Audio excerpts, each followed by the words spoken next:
agenda of the Chinese Communist Party. Thank you again.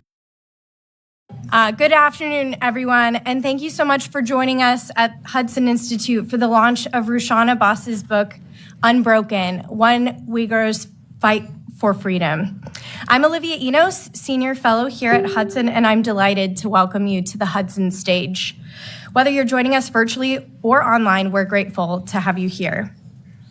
In September 2018, long before I was working at Hudson, Rushan spoke out for the first time publicly in defense of the Uyghur people. It was a part of her brave journey to dedicate her life to the Uyghur cause.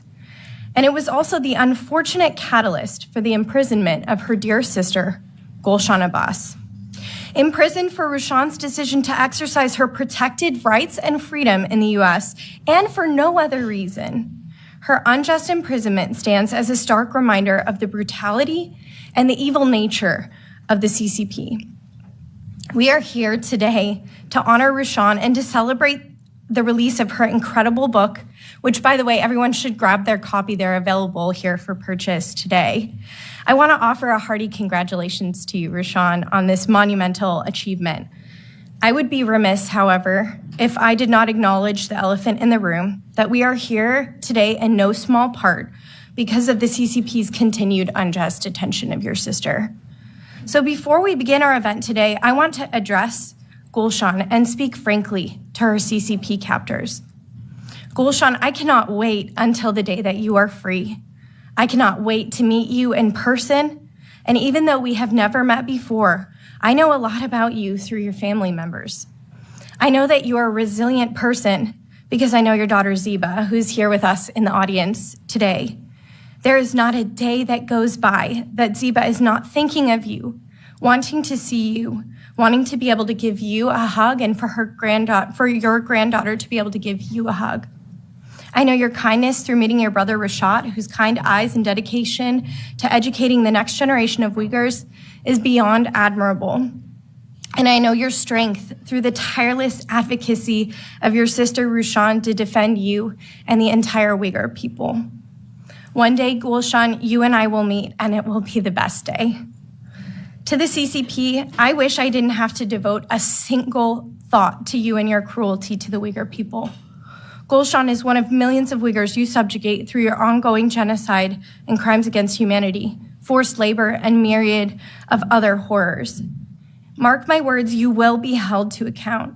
And rest assured, not a day goes by that we will not call for Rushan and other Uyghurs' ultimate release. So while Rushan was detained after Rushan spoke here in 2018, we have hope that she can be released in 2025 due to Rushan's tireless advocacy here at Hudson and all across the globe. We will not be silent until she is free. Rushan, I think it's incredibly fitting that you chose Hudson as the place to launch your book. I am honored to have you here today, and we cannot wait to hear more about your life and your visionary work to defend the Uyghur people. So truly, thank you so much for this honor. It's now my pleasure to invite Representative Tom Swazi, co-chair of the Congressional Uyghur Caucus, to address our audience today. We'll be hearing from a couple of members of Congress, then we'll hear from the publisher, and after that, Rushan and Damon from the NED will also be joining us. So without further ado, I'd like to welcome Representative Swazi to the stage. Thank you, Olivia, and thank you everyone who's here today. Rahmet, thank you so much, everyone. And Rushan Mubarak, let's give Rushan a round of applause, congratulate her. So much effort goes into writing a book, and a book as important as this is such a welcome addition to the academic scene, and we're so grateful to you for having put in so much effort, not only with this book, but your whole life that you've dedicated to the Uyghur people. And, you know, we all know about the Uyghurs in this room. Most people don't. I bring it up all the time when I'm at home, when I go to a party, a family party, or with just people I know or people I see in politics. Very few people know about the atrocities taking place with the Uyghur people. So we want to thank all of you for the good work that you're doing to try and bring attention to the plight of the Uyghurs. And we're especially grateful today to Rushan for her life's work but also for writing this book. And we want to thank your publisher. I just saw him outside, Dean Baxtondale from Optimum Publishing. Let's give Dean a big round of applause. And Damon Wilson from the National Endowment for Democracy. Let's give him a big thank you also. And I don't know if the president of Hudson is here, John Walters, but we want to thank Hudson as well. Let's give John Walters a big thank you as well.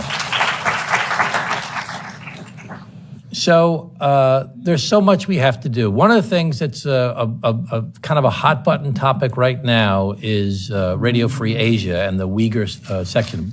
Rushan actually worked for them when she was much younger and first helped to highlight what was going on with the Uyghur people through Radio Free Asia. And it's one of the only sources of information in the Uyghur community throughout Asia. And it's also a great vehicle by which to discover some of the abuses that have been taking place and to chronicle them.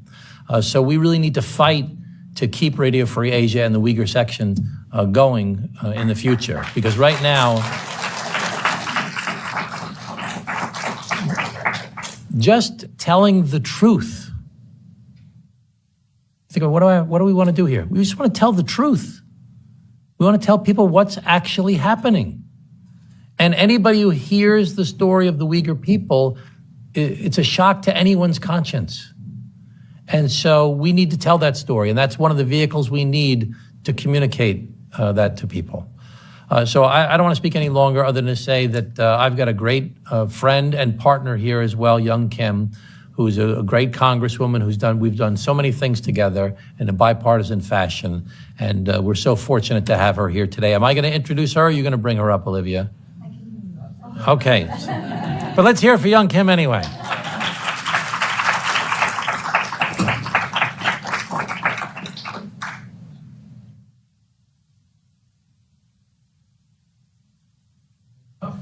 Wait a minute, let's hear it for Young Kim.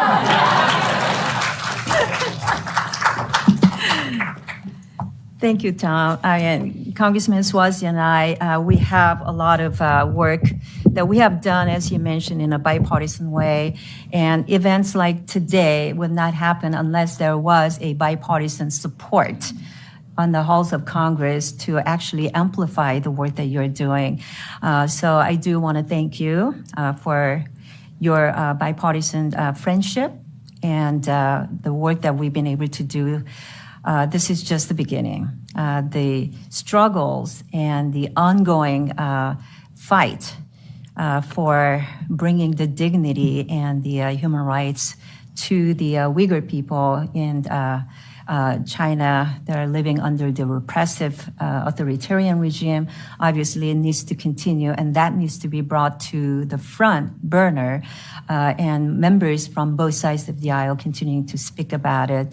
So thank you again, and I promise you, you're going to have my continued commitment to be able to do that and continue to be your voice and champion, bring voice to the voiceless. That is very, very important. But I do also want to echo, congratulations to my dear friend, Rushan, for your tireless work, raising the issue and making sure that not just the members of Congress know about it, but educating the community about the ongoing struggles. And that is very, very important. I was working as a long-time congressional staff from the early 90s. And I've heard about this continuing struggle. And over time, I know there are members who have paid attention, but it hasn't received the type of attention that it deserves. So when I came back as an elected member in 2020, I made it as one of my foreign policy, priorities to be able to continue to raise this issue and make sure that I can do something about it. So I was really glad that I can work on legislation that will spotlight the Uyghurs and the challenges that you face as we continue to speak about this issue. So again, I want to give a congrats and accolades to the publisher, to National Endowment. Thank you so much for your work. But more importantly, I want to thank the Hudson Institute for hosting today's event. As you mentioned, Olivia, it was several years ago when Rushan came over here and participated in a conversation to talk about this situation that it really became, I think, catalyst for members to continue to find other ways to raise this issue to the spotlight. And your continued advocacy has actually been able to make that happen. So again, I want to congratulate not only Rushan, but the Uyghur, population, everybody in this room that have made this possible. This book actually is shining a light on the resiliency and courage of the Uyghur people in the face of unimaginable hardship. It is a story of survival and an unwavering demand for justice and freedom for the Uyghur people. It's not just one voice. It's the community that are speaking out to find that freedom and the just for the people that do not deserve to be living under that oppressive regime. So under the Chinese Communist Party, Uyghurs and other ethnic communities have been victims for so long to genocide. This is the modern day concentration camps where Rushan's sister, Gulshan, is currently in detainment. Who knows what kind of conditions she's under. So we need to keep her in our thoughts, keep her in our prayers, and continue to lift her up as we do for all other Uyghurs that are under the same similar situation. And they go through this hardship just simply because of their linguistic, cultural, and religious identities. So Rushan, you're right in saying that in your book that this is a brutal regime desperate to erase those who dare to speak out. And they're watching us. And I'm sure they're watching us right now as I'm speaking, as my colleague Tom Swazi is speaking, and every one of you that are speaking and attending this event, they're watching us. Who knows what will happen? But again, that should not intimidate us from further speaking out and continue to speak out. Right? We become stronger in the face of adversity, in the face of challenges. You know, I'm one of those, when they give me a hard time, I become stronger and stronger. So we need to combine our efforts and voices to make our voices even louder, right? And it just doesn't end with the Uyghurs, what CCP is doing. We know that all around the world, Chinese Communist Party is censoring, coercing, gaslighting our friends, the Tibetans, the Falun Gong, and other ethnic and religious minorities. As chairwoman of the East Asia and the Pacific Subcommittee, and I also serve as a member of the Select Committee on a strategic competition between the United States and China, I'll never stop fighting for the voices of those oppressed by authoritarian regimes and for our like-minded partners who are subject to economic and military coercion. This afternoon, we're honoring you, Rushan, for your bravery, for using your voice and platform to inspire action and raise further awareness. So I want to thank you and Campaign for Uyghurs, those of you who are here, and all the other Uyghur advocates who have long fought for freedom and justice. And I want to end with, one of my favorite quotes in your book, right here. In quote, "While my life has become a nonstop battle for justice, love remains that anchor that keeps me going. And your words actually keeps us going." We're going to keep going. It's like an engine. We're going to keep on oiling it. Keep on speaking out, make it run, make it turn, and we're going to keep on going with a stronger resolve. And we need more people like Rushan. We need more people like all of you here who demonstrate an unyielding love for your people, justice, truth, and freedom. So, Rushan, may your love for your sister and for the Uyghurs who are struggling and passion for the resilient Uyghur people continue to inspire us all and encourage real policy change that brings justice and truly hold the CCP accountable. We're going to continue to work on this legislation. We're going to make sure that Uyghur Policy Act is signed into law. Make sure we have a Uyghur Policy Special Coordinator at the State Department. I'm going to continue to bring this issue. I'm going to talk to the Secretary Rubio. We're not going to stop until what we are asking becomes a reality, right? So thank you very much for being here. Thank you, all of you, for fighting. Yeah, this is a time of celebration for the book. It's beautifully written, but this hopefully will be, the catalyst yet again for not just stopping. It's not just for the sake of writing it, right, Rushan? This is what we should be using as a textbook to really tell the story of those struggling. And hopefully this will be read widely, and hopefully every one of us here will walk away with a book, and hopefully we'll be able to pay for it. So we'll have some additional funds to keep the fight going. Thank you very much for being here. Thanks for having me.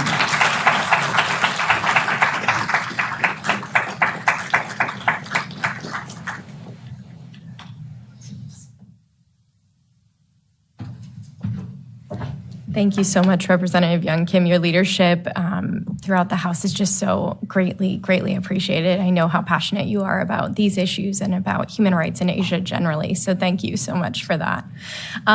Without further ado, I'd like to introduce Dean Baxendale, who is the publisher of Rushan's book, to offer some opening remarks. All of our speakers have incredibly illustrious backgrounds and bios. I hope everyone will take the time to read them. But for the purposes of this time, I'm going to make it brief.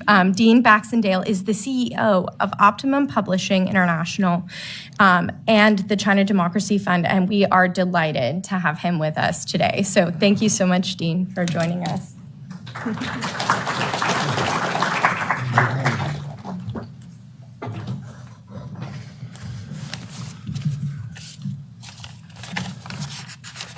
Good afternoon, everyone. It's great to be back in Washington.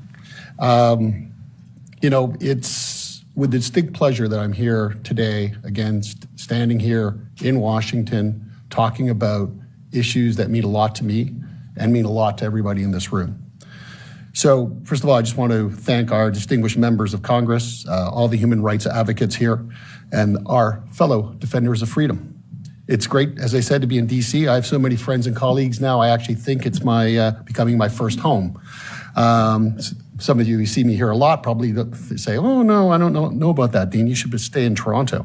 But I love coming here to DC. I'd like to thank the Hudson Institute, Ken Weinstein, for sponsoring this event, as well as our distinguished panel host, Olivia Anus. I would also like to thank Damon Wilson from the NED, who has also supported 3 book launches for Optimum Publishing over the past few years. So again, thank you for your support at NED, Damon. And thank you for being a friend. I would also like to thank our editors, Moira Brown, as well as Sabrina Soleil, for their devotion to this project. It's a journey to write a book and being brave enough to pour your heart and soul into it. But it often requires sometimes a little instructive hand to get it over the finish line. And that's why we have editors. But that is why we publish, to get the most out of our authors so that they can bring their stories to you on the pages of a book and resonate with you. Optimum Publishing International has a 50-year track record of speaking truth to power. Today, we do not merely launch a book, we raise a beacon. Unbroken, One Uyghur's Fight for Freedom, is more than a memoir. It is a living indictment of authoritarian repression, a tribute to unyielding courage, and a call to action for the free world that we must all answer. Rushan's story is not hers alone. It's an echo of millions. The Tibetans silenced in monasteries and in their homeland, the Uyghurs erased in camps, and all the peoples whose spiritual, cultural, and personal identities are systematically extinguished beneath the iron hand of the Chinese Communist Party.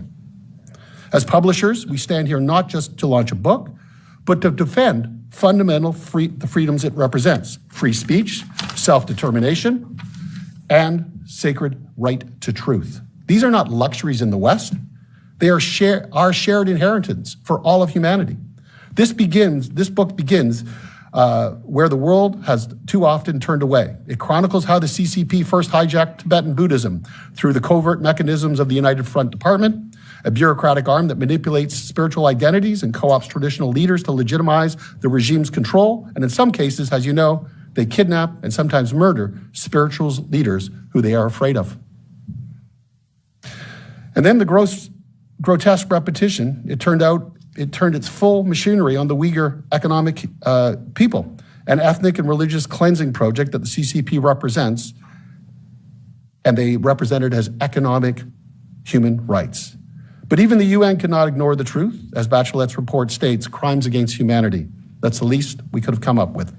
And yet little action by global business and political leaders, except here in the US, is taking place.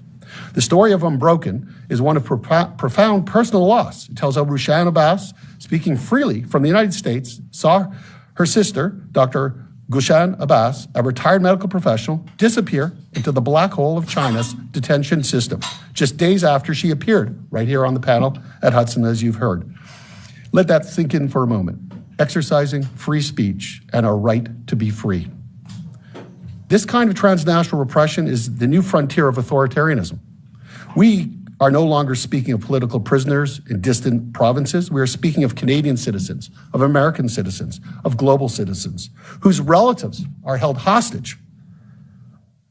And how the CCP's tentacles stretch into our schools, our politics, our religious institutions, and most of the time, we don't even know what's happening. As we gather here, not merely as publishers, legislators, and readers, but as guardians of civilization's hard-won principles, with members of Congress present, Tom Aswazi, Young Kim, and Joe Wilson, who I believe will be joining us, we are reminded that bipartisanship still lives in the defense of truth and human dignity. We must now ask ourselves difficult questions here in Congress, in Parliament in Canada, and around the world. How long will democracies conduct business with regimes committing genocide? How long will we remain silent when economic interests muzzle our values? And how long before the CCP's playbook of control through fear, technology, and propaganda becomes the model for authoritarian aspirants around the globe? We're already starting to see this happen. In Unbroken, Rushan writes, if we do not use our voice to stand up for human rights today, the only voice left for us tomorrow will be the voice of regret. Let us heed that warning.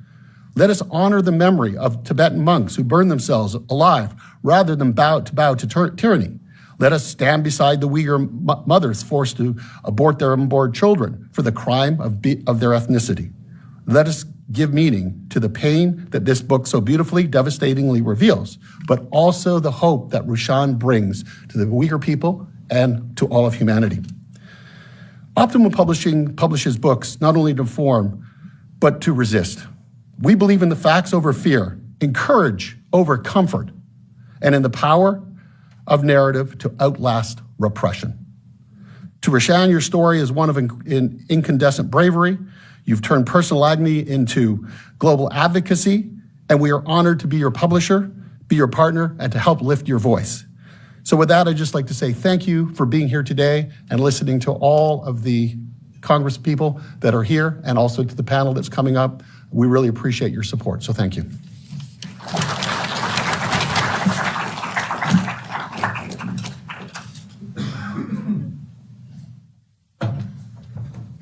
And it's now my pleasure to invite our final congressperson up to the stage. Thank you, Representative Joe Wilson, Chairman of the Bicameral Helsinki Commission. I'd like to welcome you to the stage now.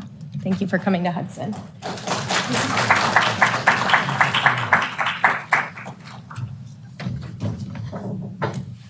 Gosh, and ladies and gentlemen, it's such an honor to be here with you and to be here with inspired the moment I got off the elevator to see the flags of America with the courageous democracies of Israel, Ukraine, and Taiwan.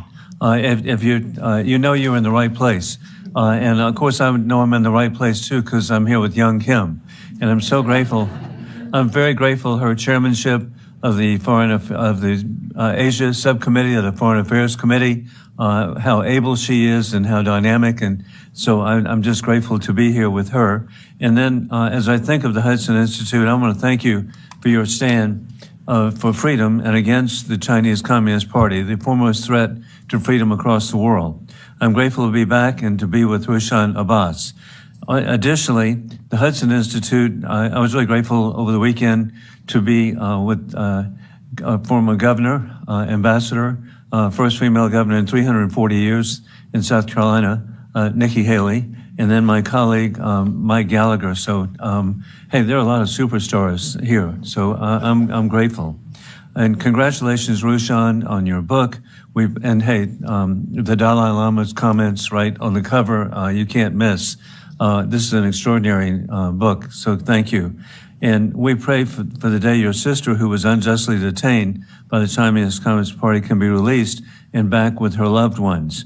The Chinese Communist Party is committing genocide against the Uyghur Muslim population. And I am especially impacted by the terrible acts of aggression by the Chinese Communist Party, which I differentiate from the people of China itself. I was born with an appreciation of the Chinese people in that my father in World War II served in the Flying Tigers in Kunming, Chengdu, and Xi'an. And he liberated China, helped liberate China, the people that he loved, and meant for the country to be free and dynamic and not what, sadly, it is today. On January 13th, 2021, I was grateful to have joined with Congressman Jim Banks, and now a very distinguished U.S. Senator of Indiana, as the first members of Congress to call upon the government to declare the Chinese Communist Party crimes against the Uyghur population a genocide. Only a week later, former Secretary of State Mike Pompeo, a real American patriot, did the right thing and also declared it a genocide. The Chinese Communist Party believes it can wipe out the Uyghur Muslim population through slave labor, forced sterilization, and mass detention camps. We are facing a global conflict we did not choose between democracies led by rule of law and invaded by dictatorships which are ruled by gun. The Chinese Communist Party is a central part of that axis, along with the co-conspirators of war criminal Putin and the regime in Tehran. It is the Chinese Communist Party which serves as the bank funding the Ayatollah in Iran, who is developing and providing drones to war criminal Putin to use in his mass murder against Ukraine.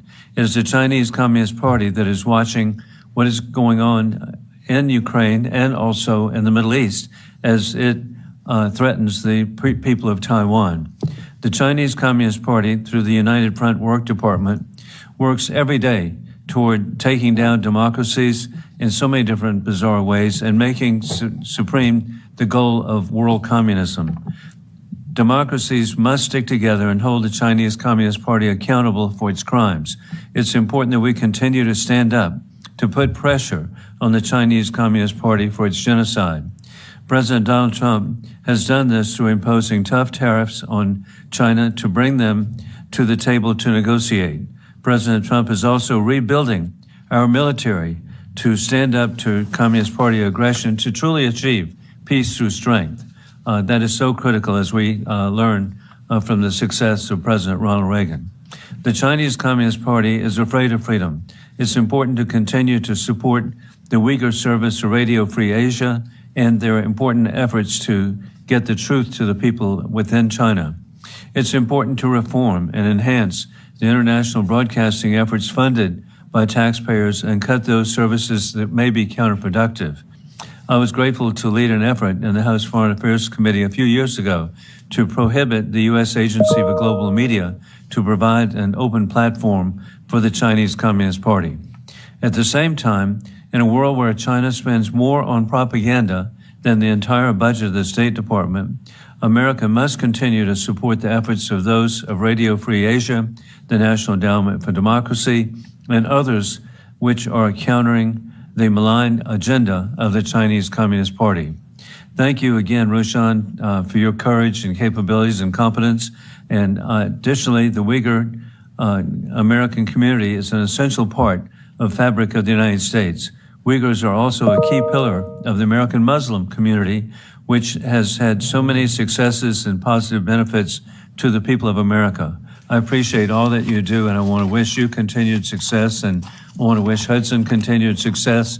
Hey, again, I have to tell you, as I see the flags of, indeed, the United States with our courageous democracies that are facing unprecedented challenges with Israel, the nuclear capability that must be stopped by Tehran, the courage of the people of Ukraine, President Zelensky.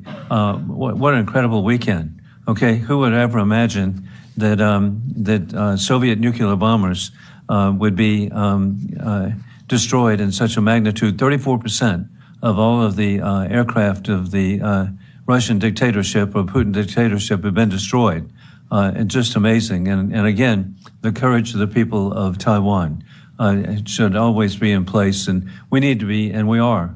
I was with Lockheed Martin as the F-16s, Block 10, were provided to Taiwan. And again, it's back again. Peace through strength. The stronger our allies are, and the stronger America is, the less likely of a conflict. And then even better with the young people here. When I was your age, we were facing Soviet communism and the Communist International, and the perception was that it could never go away. Well, it did, and it collapsed, because totalitarianism ultimately will collapse with the strength of the American people and our allies across the world. Thank you. I'm grateful to be with you today. Bye-bye.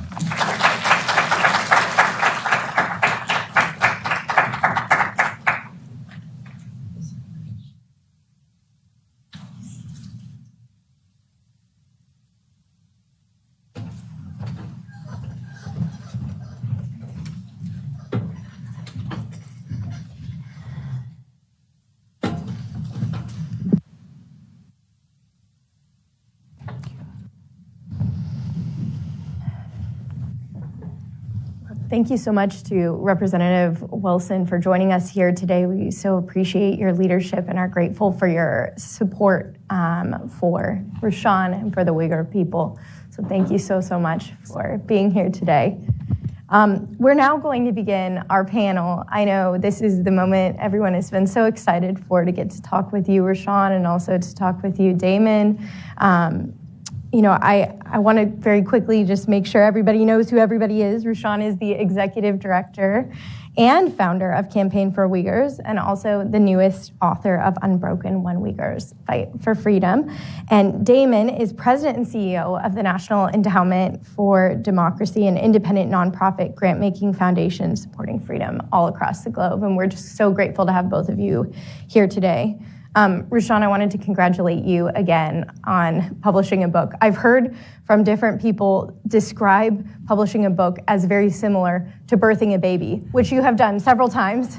And so I know that it's quite a feat to be able to be here and to have this book in your hands, physically holding on to it.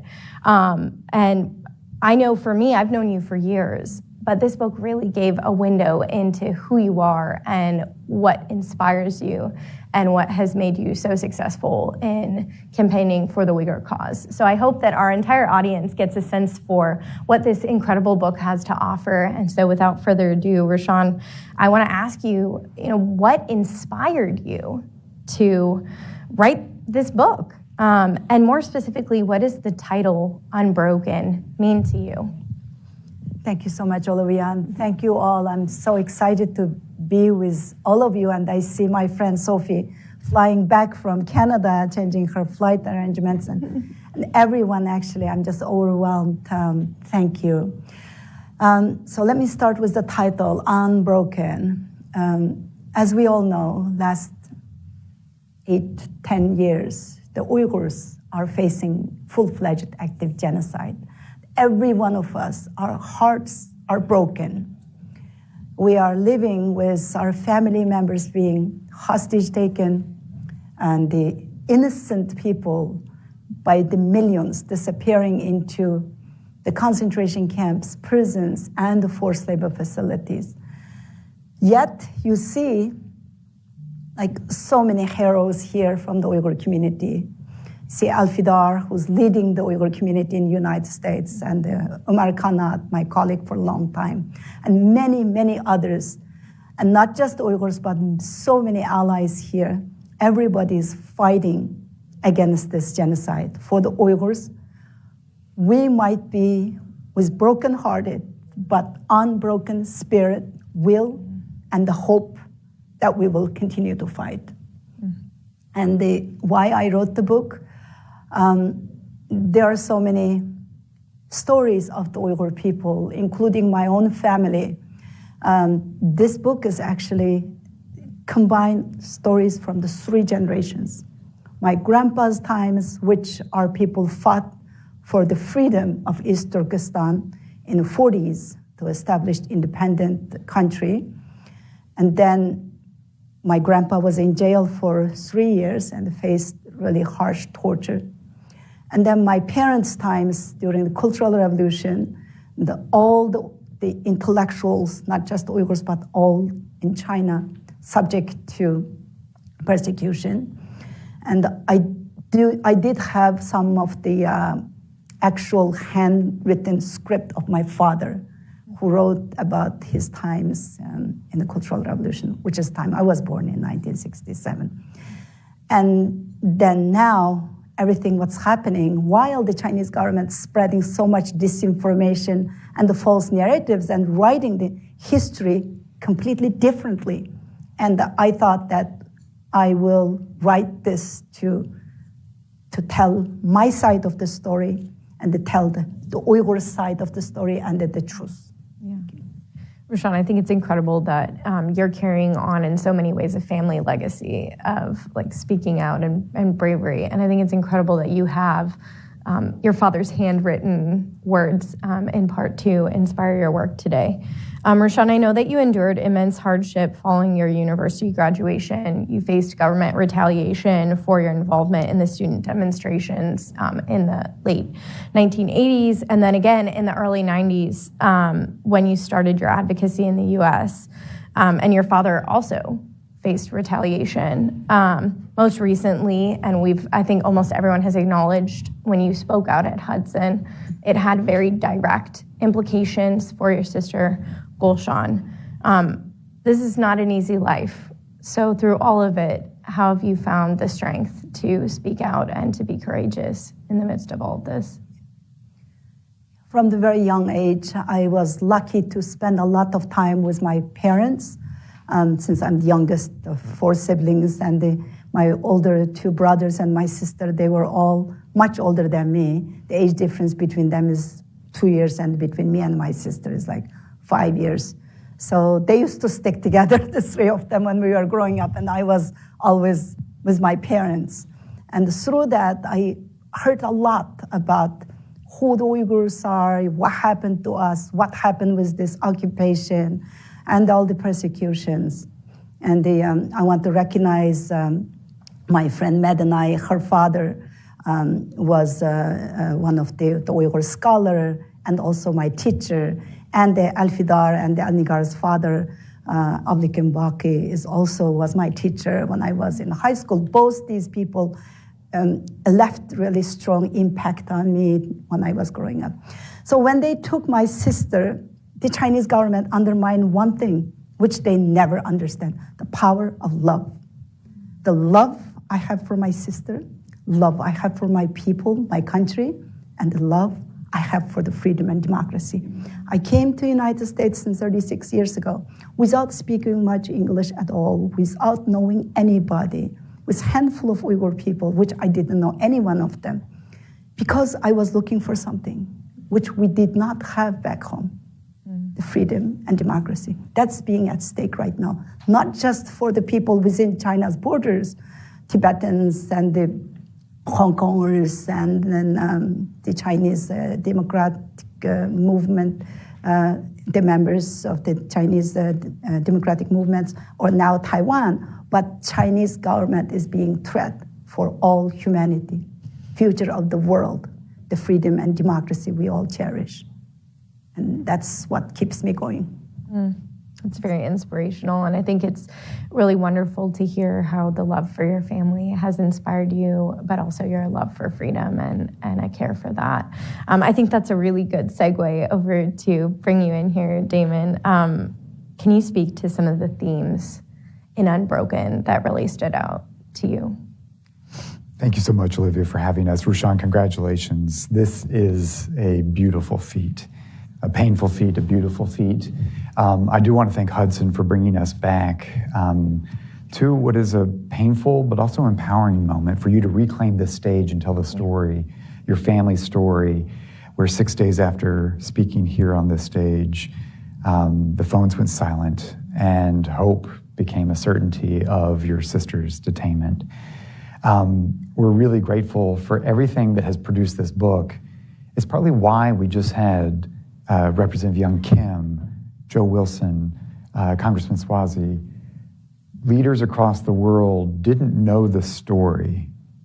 They didn't know the Uyghur story until people like you, Rushan, shared your own story. And so you just said the power of love. I mean, what we've watched is one of the most powerful, centralizing, controlling governments on earth, the CCP, try to take on, as you said, love, family, faith, freedom. These are unstoppable forces, and they're represented by Rushan and so many in the Uyghur community that have spoken out. Dean referred to this book as a living indictment. But what you do, Rushan, with this is you take a personal witness to injustice through your eyes, through Gulshan's experience, through the experience of your father, through the stories you share of his experience in the Cultural Revolution.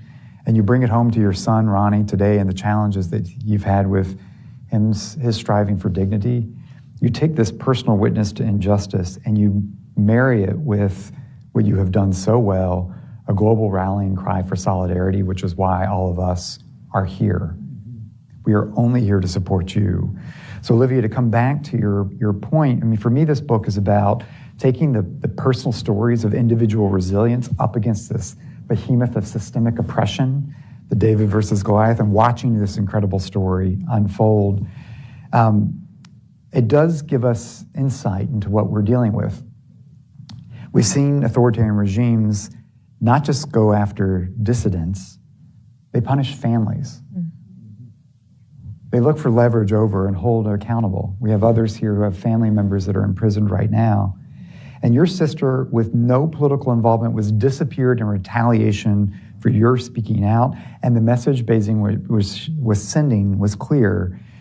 You speak out and your loved ones will suffer. Yeah. So I think that's one really important lesson, is that we understand how they're thinking and their tactics. But second, we've also seen through your story here that compliance does not mean protection. You've talked about Gulshan and other family members who were fluent in Chinese, Mandarin, they were apolitical, they were assimilated, making real contributions to their community. It was Uyghur identity that was criminalized, and you've helped underscore that it doesn't matter what your behavior is. It's not behavior that's being targeted, it's existence, it's identity. And that is reprehensible, and you really help people see that. And I'd say the final thing for all of us is to understand, as Rushan has lived, is that silence can enable this cruelty. And you have shown that, you know, the Uyghur people, and your recounting of this, faced decades of repression. I mean, you've traced it back in an intergenerational struggle to your grandparents. But we saw only when really women began to mobilize around the world, the 18 cities with the campaign to bring out One Voice, One Step. That's when global media began to take notice. That's when TV cameras started to show up. That's when politicians started to say, hey, what's going on? And it's a reminder for all of us that that sense of delay has a cost, and the cost are human lives. And this book, while it's dealing with an ongoing issue, it's a reminder of us of the urgency of this moment right now. Well done, Rushan. I know this wasn't easy. You've done a service not just for your family, for your sister, but for everybody that cares about the future of freedom. You've given us a call to action. Yeah, I could not have put it better myself, Damon. I think especially your words about being brave, being courageous, speaking up when we see things going wrong. There's a need to not pause, to say, okay, we know what's right, we know what's wrong, time to speak now. So thank you. I think that's a great reminder. I know I'm very grateful. Hudson is very grateful for the NED's leadership in so many ways. The NED is devoted, of course, to defending good governance, democracy, and human rights wherever they are under threat. So can you speak to some of the ways that the NED equips advocates like Rushan and others to effectively generate momentum around issues like the Uyghur cause? Sure. All right. The first time that most Americans ever heard of the Uyghur community, of a Uyghur, would have been in the context of CCP propaganda. These are our Muslim terrorists. Americans understand 9/11. You understand terrorism. These are our Muslim terrorists. And this was really a framework in which the CCP was trying to present the story, present the case to the world. And so if you think about what we were built to do at the endowment was to see through this and understand, to find the best in those who are fighting for fundamental freedoms and just stand with them with modest support in a way that is the National Endowment for Democracy represents the American people standing by those who seek freedom around the world. So I think I've got my colleagues, my team members here. In 2004, the endowment, so over 20 years ago, the endowment started making its first grants and support, but it wasn't about monetary support. It's pretty modest monetary support. It was about the moral support. It was about the listening. It was about understanding. It was about building a relationship of trust to understand how do you actually take a very egregious issue that's being totally characterized in the global awareness in a different kind of way and give voice to Uyghurs themselves to tell that story. And so that's the kind of approach, Olivia, that the endowment takes. It's not our story. It's not the American people's story. It's not Ned's story. But it is about how we can help find the most amazing people, the most effective folks, and give them lift, amplify their voices, give them oxygen. And as they succeed, it's actually quite good for the American people as well. So the lessons that we take away from this as a foundation, we really put an emphasis on the ground game, supporting those who live inside countries, their work on the ground. But in situations like this, you have got to support diaspora-led movements that can become a bridge between local pain and local repression and that sense of global power. And that's what you've done, Rushan, with you and your colleagues. You have built a movement that has given them voice and power. Second is that we do have to, I think, name and confront this sense of transnational repression. For a long time, you would talk to our Uyghur friends who would say, no, you got to be careful about going to this restaurant. I had problems here. Like in the community, they would share tips about where they were being targeted in free societies. And we hadn't processed as Americans, as folks in free society, as the FBI, as law enforcement, that this isn't just minor harassment that doesn't merit opening up a criminal case. This is intentional, strategic intimidation and coercion of people in free societies. It's the long reach of the arm of a CCP to silence folks in freedom. That is so offensive, not just to the Uyghur community, it's offensive to Americans. And I think calling that out, naming it, confronting it, and understanding this is not a Uyghur problem when they're out in a small community being intimidated. It is how do we protect the freedoms in our own society? And finally, I would say, part of what Congressman Swazi was saying, your storytelling, it's painful to open up your life, to tell the stories. Many of our colleagues that we talk to want to do that privately. They don't want to share publicly, whether for retribution, for their own sense of personal dignity. You have been brave. Storytelling is an act of resistance and an act of resilience.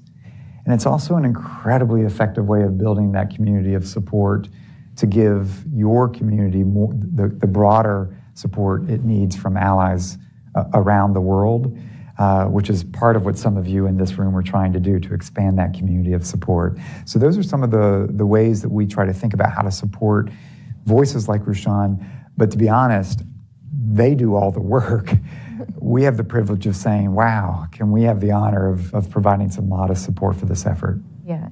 I love that the NED is so focused on equipping other people to drive forward the messages that are so important to them and so important to freedom. So therefore, it's important to all of us. So Rushan, can you speak a little bit to the origin story of Campaign for Uyghurs? What are you most proud of? Are there things that you would have done differently? And what's your hope for the future? Thank you. When this mass detention started, especially with over 1 million in early 2017. We were not getting enough attention, as Damon mentioned. Media, the lawmakers, governments, leaders, and even human rights entities and the Human Rights Watch did some reports, and the other organizations tried to highlight, but it was getting covered with everything else is going on. So we thought we can establish an organization, and they try to mobilize grassroots organizations and movements, and they bring the local people to speak about the Uyghurs. And so we established Campaign for Uyghurs in September 2017. I was still working full-time, and my husband too, so we tried to try to run the organization. And then we did the One Voice, One Step protest. I want to recognize few the leaders here, Zubaira and Alfidar and Shahrazad. Those are all the original pioneers who led with many other Uyghur youth here. So we did that, and then we tried to start to get attention. But again, in September 2018, when I was invited by my dear friend Luisa Griva to join the panel here at Hudson, I was speaking exactly the same way, sitting here and talking. I took a lunch break, actually, from my regular job. Yeah. I was working as an international business development person for an architectural firm, and our office was just a few blocks from here. So I told my boss, I'm going to be gone for 2 hours. I'm speaking about this atrocity about my people. So I came here and spoke, went back to work. But 5 days later, basically, my life was being, completely changed. And I did that for about a year because I couldn't quit my job. That was the main,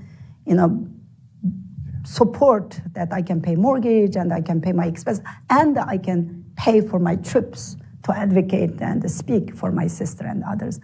Only because of NED, because of their support, when we start to receive a grant in October 2019, I was able to quit my job and become a full-time activist. So through Campaign for Uyghurs, we produced the first Uyghur genocide report in early 2020, right before the pandemic. We published that in so many different languages, translated to, it was in English originally produced, and Arabic, Chinese, Japanese, even Spanish, Turkish. So we had that, sent it out to so many different organizations and the global leaders. And so those are the kind of things that we were doing other than organizing advocacy training workshops. And we have so many leaders joined the cause right now through the art training that I recognize. I was in Europe last week in Munich attending the Uyghur Summit, and I see so many people there who went through our original training in 2021, 2022. I see them becoming leaders in the movement. So I'm very proud of all this. Anything that we could have done differently? If NED had more money, if they have given us more money, we could have done a lot more. You're talking to your members of Congress. That's great. Thank you, Rushan. So, Damon, you've spent your career working at the intersection of diplomacy, strategic policy, and the global fight for human rights and democracy. And of course, the NED has been a steadfast supporter of the Uyghur cause, as we've heard from Rushan and from yourself.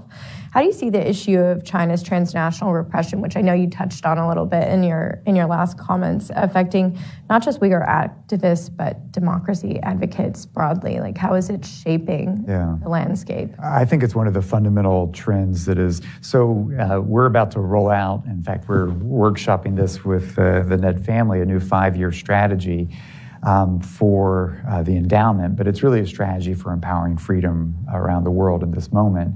And part of what we all understand is it's a moment for democracy and democratic recession around the world, and we feel that. But what we really need to understand is it's coming with two dramatically different things in historically speaking for the movement of freedom. And one is the authoritarian assault with an intentional, sophisticated strategy to undermine democracy and rule of law.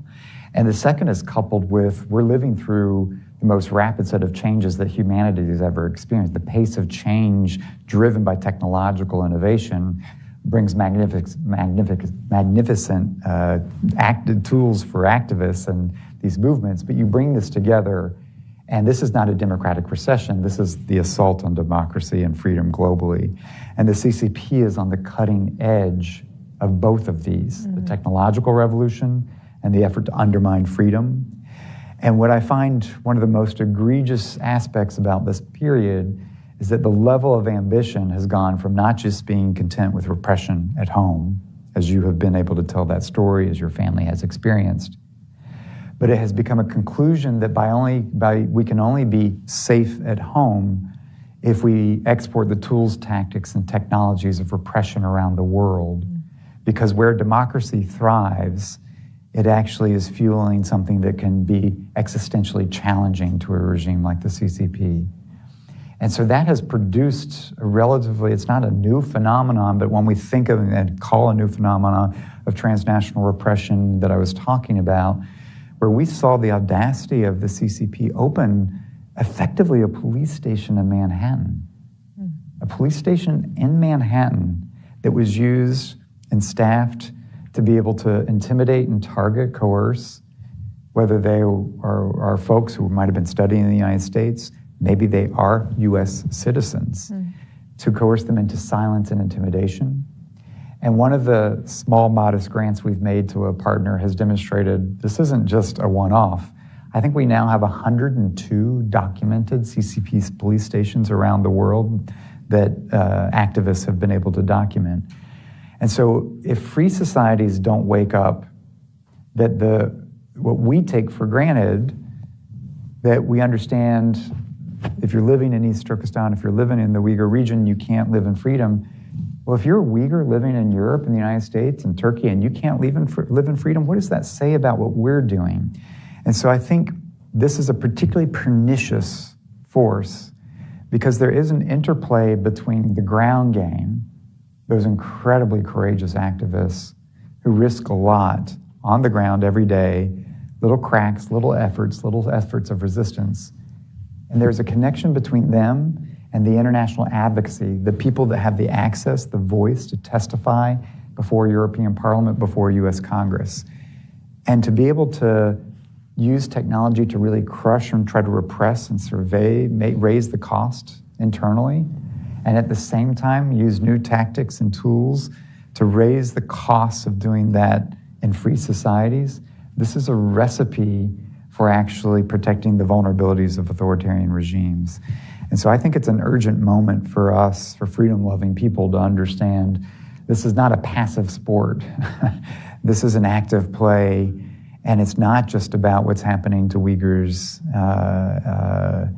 in Western China, which is where it first and foremost is most painfully felt, but it's ensuring that those around the world are able to do their advocacy unmolested in that cause. This is why we have very remarkable Uyghur activists in the community, some who are with us, who are going to other countries around the world where the CCP has used geopolitics to try to get a lock on Muslim majority countries around the world where it's even hard to talk about this. If you use DeepSeek, the AI being developed in China, you're not going to learn about these issues, which is why the way we support large language models, not just coming out of Silicon Valley, but large language models coming out of the Tibetan community, are critical ways to ensure access to information that doesn't allow the CCP to banish the story. I love your point, Damon, that democracy and freedom and human rights pose an existential threat to authoritarianism. I think that is such a apt point. And when you were saying it, I feel like in so many ways, when you're promoting good governance, when you're promoting democracy, you're almost like shining a spotlight on all of the cracks that exist in an authoritarian government context. And it just reminded me of this verse. I'm totally going to butcher it in the Bible, but it's like, you shine a light in the darkness and the darkness cannot overcome it. And I think that's a lot of what the work is that we're doing day in and day out when we think about advocating for freedom and for human rights. Rushan, and I know Dean actually already raised this quote because this is such a powerful quote from your book. But in the book's introduction, you say, as I often say to world leaders in my advocacy, if we do not use our voice to stand up for human rights today, the only voice left to us tomorrow will be the voice of regret. This seems an incredibly, incredibly apt reminder amidst ongoing Uyghur genocide and crimes against humanity, and amidst our current political climate even.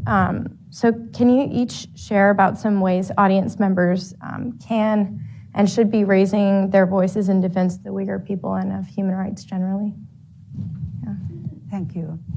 Yes, why the CCP is afraid of the Uyghur activists or any Uyghur voice, because they want to keep all of us quiet so they can continue with their goal to not just erase the Uyghur culture and the Uyghur population and the holding anybody who speak out in prison. I want to recognize my friend Sophie Yan. Also, her husband is in jail that she's fighting, and my friends in Tibetan community and the Hong Kong. But also,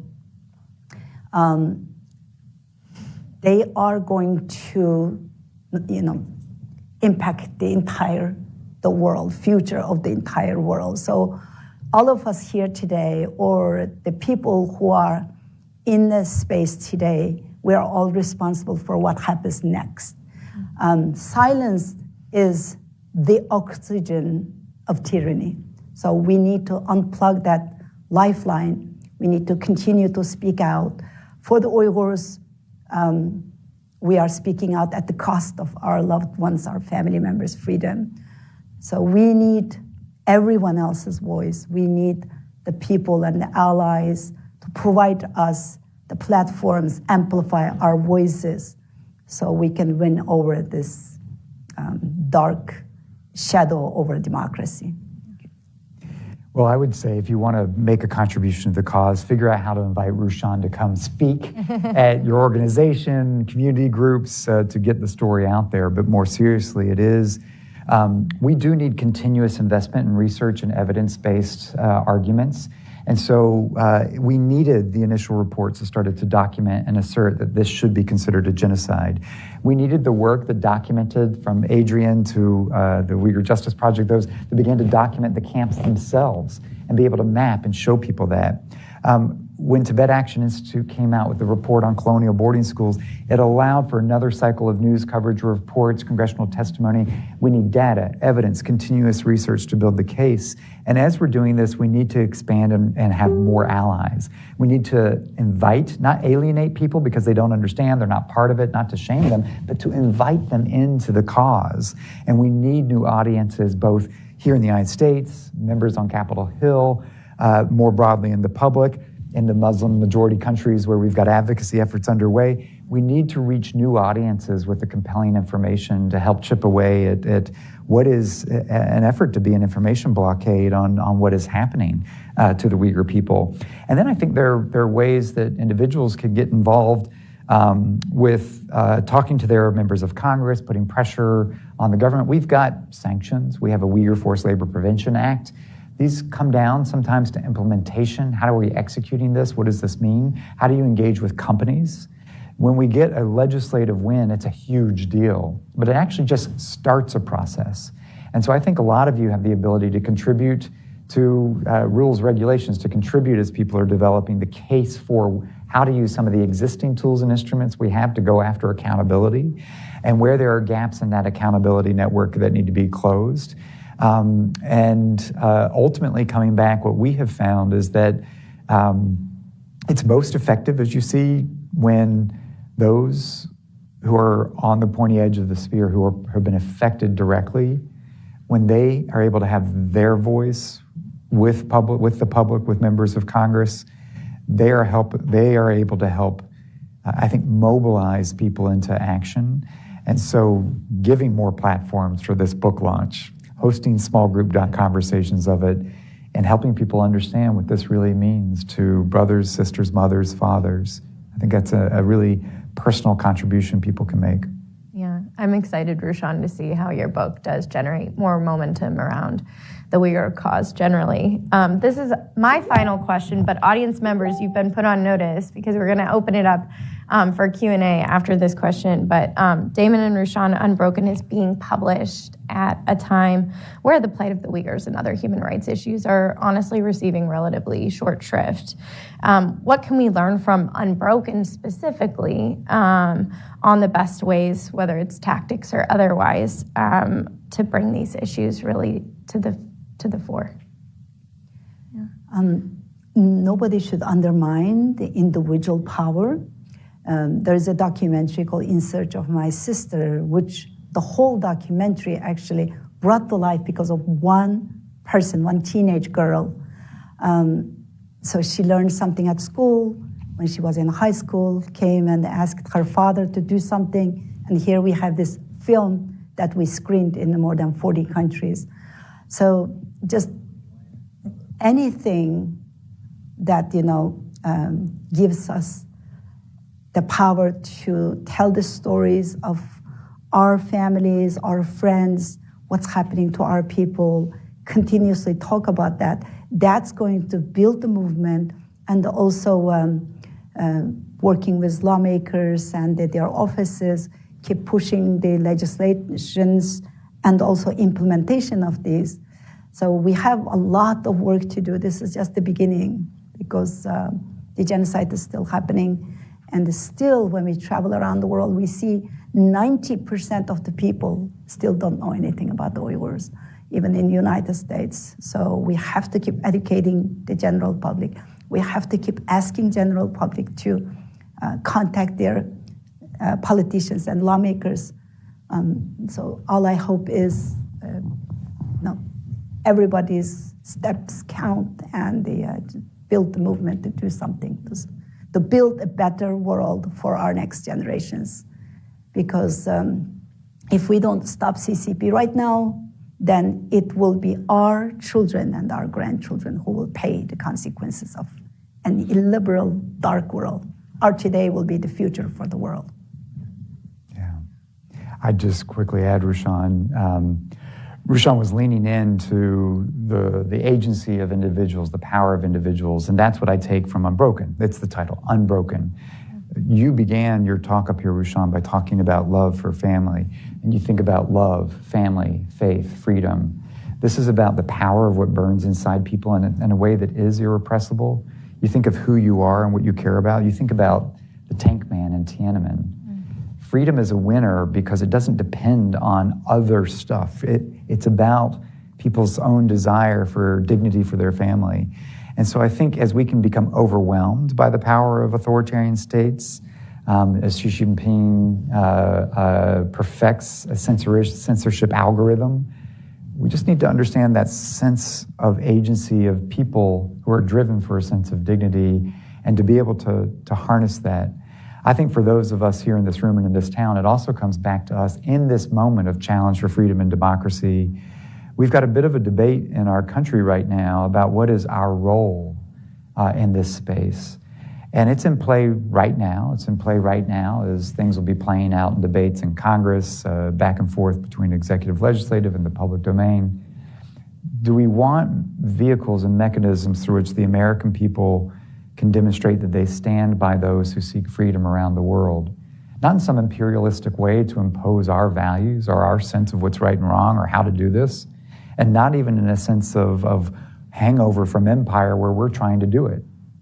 This is actually a really smart way of figuring out, can we just help identify the most remarkable people, ideas, and just say, rather than turn our back on you, on the cause, just say, we're with you.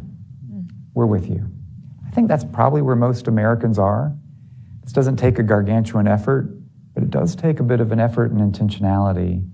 And I think that's a little bit in debate right now. And I have confidence that that's where the center of gravity would be for most Americans when they hear your story, Rushan, when they understand your sister. They don't really want to turn their back on it, but we should stick with you. I think that's what we need to speak up for. Absolutely. That's a great note to turn it over to audience for Q&A. So if you have a question, please identify yourself by your name, your affiliation, and please ask a question. I have been known as a moderator to interrupt if people go on a long diatribe. So, okay. Yes. John Dixon. Sorry, please wait for the microphone. Thank you very much, Rushan, for your courage and determination, and thank you.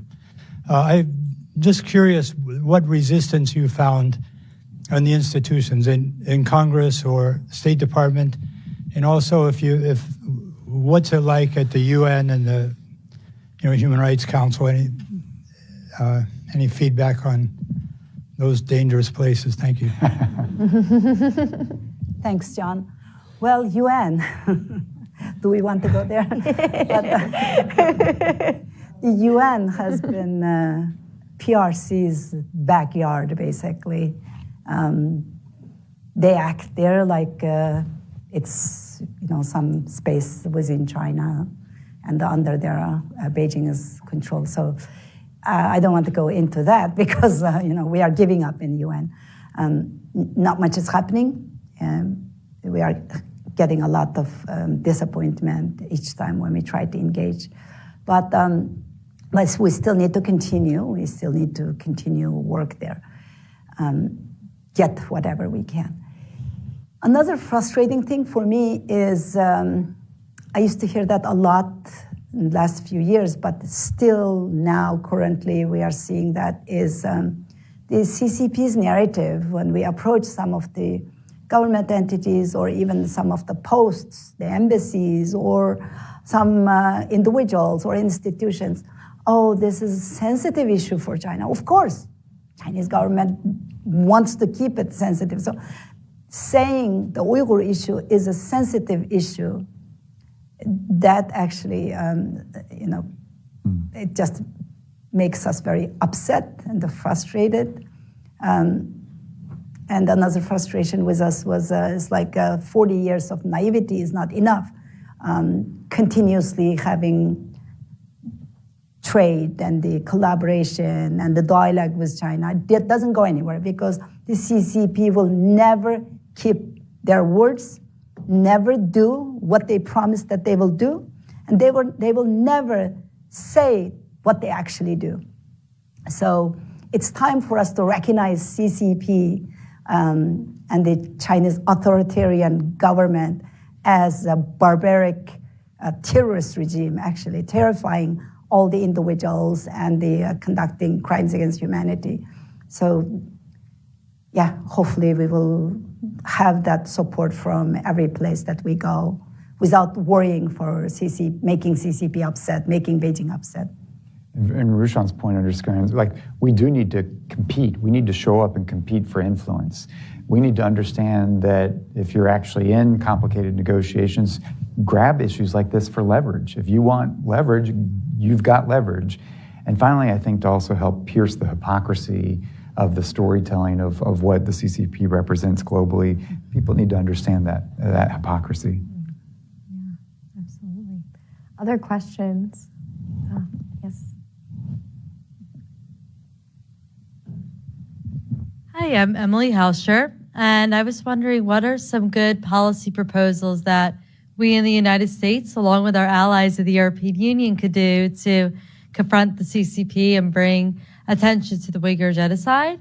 And are there anything that the Uyghurs are doing with other dissidents and groups in autocratic regimes, such as collaboration between Uyghurs in Tibet and Ukraine and all the countries confronting the alliance of autocracy?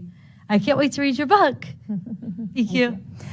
Yes, actually, for the legislations, we did successfully pass 2 legislations, and the most important one is Uyghur Forced Labor Prevention Act, which was led and introduced and passed by Secretary Rubio. Now he's at the State Department trying to implement that, and he's being sanctioned because of that, actually. The genocide of the Uyghurs currently, because of all these companies continuously using Uyghur slaves for their supply chains, making this genocide a profitable venture for the CCP. So that actually the most important legislation that we are implementing in the US, and we need to see our allies in the world also pass similar strong legislation, specifically address the Uyghur forced labor. And we are trying to work on that, and having some luck in some parts, just bringing a little bit here and there for the import ban, but it's not as strong as the one we have in the US. And even the one we have in the US has loopholes, so we need to address those. There are a few bills at the Hill right now we are working on, like Representative Young Kim mentioned, and there's another one introduced by Congressman Suhas. They both are very important, and recently, actually, Congressman Chris Smith also introduced the genocide and the forced organ harvesting bill. That's also very important because the Chinese government is not just forcing the Uyghurs to, forced sterilizing and the forced abortions and taking the kids away and all that, but they are using every part of the Uyghur bodies, since they have in our DNA samples and the health records. They are using the Uyghurs and the Falun Gongs and many others for forced labor, forced organ harvesting. Working with allies, yes, absolutely.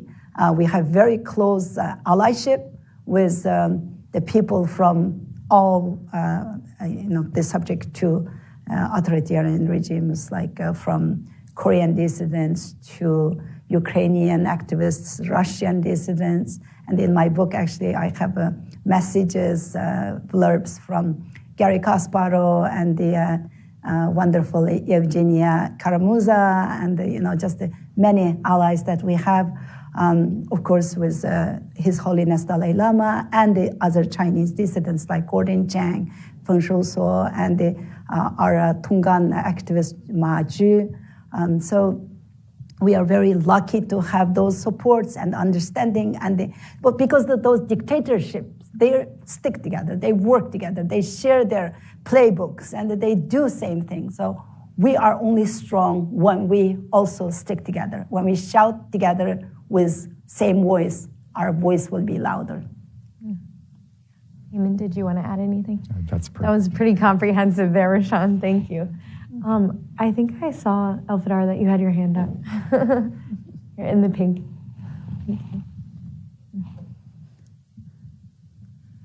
Alfidar Iltibir from Uyghur American Association, and thank you so much for this event, and congratulations. My question is, as you know, Chinese government's transnational repression has been succeeding because we had many Uyghur human rights activists and advocates used to be with us, and they're silenced today.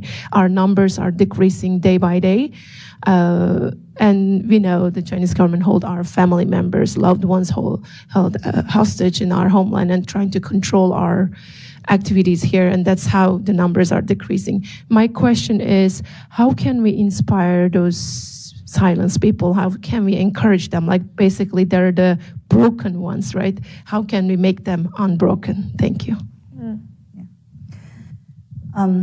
Well, first of all, transnational repression should be recognized by the governments and the Western democratic countries as crimes, international crimes against humanity, because it is a crime, what China is doing. And how do we inspire those people? Well, to me, many people ask me actually if I feel guilty because of my activism. My sister is in jail. Or how do I continue, like what Olivia asked, with all these years, she's still in jail, the situation is not being changed. I do believe in doing everything I can and keep moving forward, then we will make a difference. And like the introduction starts with a little like children's storybook, Choo Choo the Tank Engine, I think I can, I think I can. We need to combine our efforts and lead with those people, keep working with them, and let them realize that maybe we take small steps, but we are moving toward justice. And this is going to make a huge difference for all of us, not just our parents calling us up or our family members being coerced or scared by the Chinese government or police influencing them and pressuring them to make phone calls and asking us to stay quiet, don't join the events or don't participate in any protests. Yes, we can think about them right now, but we also need to think about this country, this world that we are living on. If we keep giving in, then we are handing a victory to the CCP. It's difficult to address that question. It's a great question, but thank you. And that's something that we need to continuously work on as global organizations. I would just briefly add, first of all, thank you for your leadership. But it's partly why I said, at first when we saw these issues treated as just a simple law enforcement issue, it's a harassment, intimidation. It doesn't merit a lot of, law enforcement assets when it's seen through a narrow prism. And so part of this was really important to reframe. This is a national security issue. And if you understand the strategic effect of the coercion and the intimidation, it's actually far more significant than you might do if you were just looking through a narrow law enforcement mechanism. So raising the penalties, the costs associated with this type of harassment, understanding the strategic effect is a whole paradigm shift where I think we've seen in our country, the FBI move over years and trying and making that transition. There's some legal underpinnings where we could bolster that more. Second, so that means providing the resources to support those who are targeted so that they've got better support, whether it's their own security practices, other ways to protect themselves, as well as being able to demonstrate a record of actually going after, not just tolerating it, but documenting it, exposing it, beginning to prosecute it, expelling some of those responsible for it, taking action on that. And that's where I think there's an awareness. We still have a huge number of countries that have extradition treaties with the CCP, for example. And some of these reports that others, you talked about the cooperation between Chinese dissidents, Uyghurs, Tibetans, Hong Kongers. Some of these reports have helped people understand, okay, it's not such a good thing, this extradition treaty that's being used to target Uyghurs to send them back to China, for example. And so I think using some of those mechanisms to break apart sort of the instruments through which the CCP achieves successful execution of its transnational oppression needs to be part of the playbook as well. That's really excellent. We are unfortunately out of time for our panel, but I wanted to make a few notes before we thank our speakers. Number one, food is available. Lunch will be served. Thank you to Campaign for Uyghurs for providing Uyghur food. Oh, wonderful. So this is very exciting. Wonderful, wonderful. I love it. Mesh up. But also, when you exit out of here, the books will be available for purchase. And I think Rushan maybe can sign some of them too, if that's of interest. The first contribution is to buy a book to support the cause. Buy the book. But finally, I just wanted to thank everybody for joining us here. I know there are many brave people who are in the audience who are doing advocacy in their own spheres, and we are so grateful for your leadership and for raising your voices and looking forward to coming alongside of you in those endeavors as well. But before we close, would you please join me in congratulating Rushan and thanking David?